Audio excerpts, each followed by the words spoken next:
walaalkayo waa inaad ogaataa in inantu aanay u oynaynin qofay weysay iyo qofay ku tiirsanayd oo ka tegay. haweenaydu waxay u oysaa oo keliya inaad ugu beddesho xumaan kalsoonidii aan xadka lahayn ee ay ku siisay.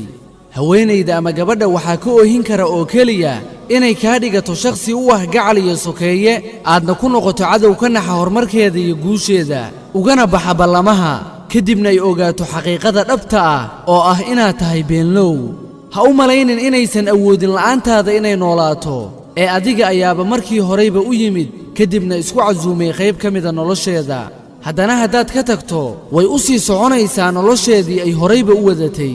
adigana walaashay rumayso, annagu waxaan joognaa zaman muhiimadda la siinayo muuqaalkaaga iyo shaqadaada oo keliya, ee aysan jirin qof qiimaynaya fikirkaaga, waxa aad ku haminaysay iyo waxa kugu duugan.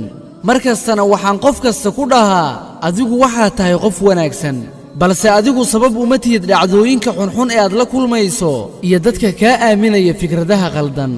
naxariisii nabadgeliya xagga alle ka ahaatay dushiina ha ahaato walaalayaal.